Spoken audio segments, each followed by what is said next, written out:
What is this? What's this? Paper. Huh? Paper. Okay, sure. What's this? Anybody else? 200 naira. Okay. But this looks like paper with dead people's face on it. Yes. Am I right? But if I give you this, you're going to spend it, right?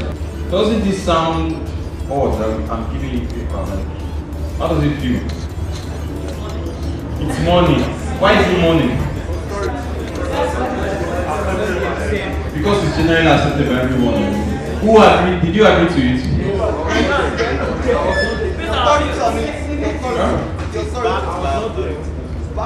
Like before you were on this war, what you meant, right? Like, did you agree that I want to be spending paper? Yeah. Okay. Thank you.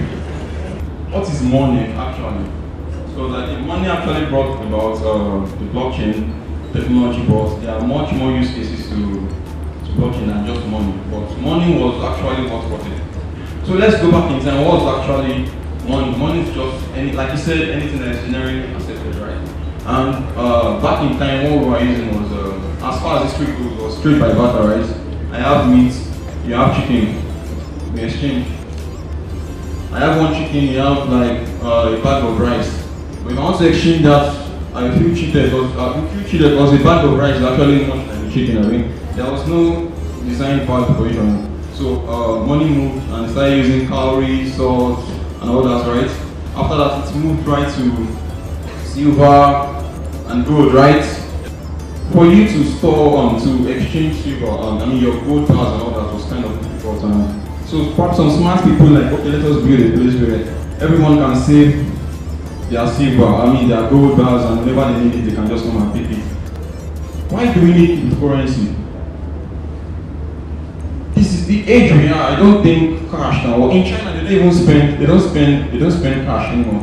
There are kids in China that have not seen cash in their life. All they know is just digital transfer. They send from phone and all this.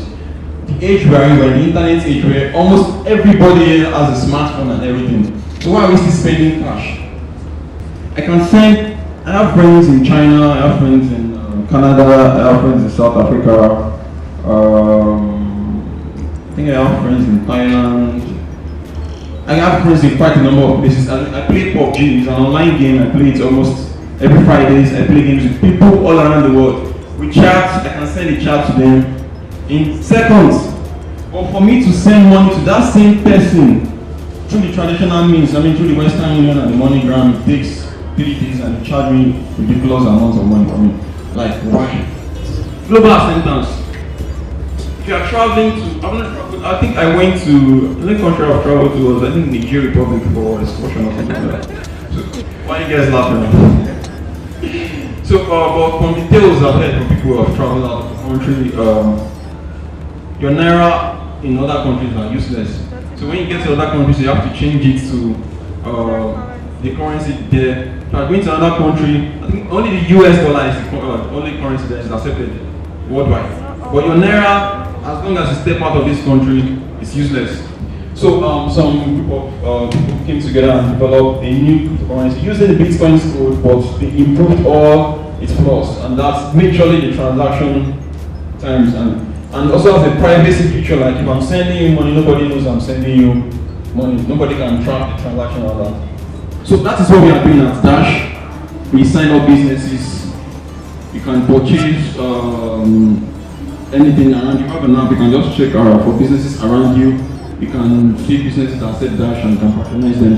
One of the problems they all have is there is no liquidation means, like even the Bitcoin, how can I just liquidate it to Naira and get my Naira quickly?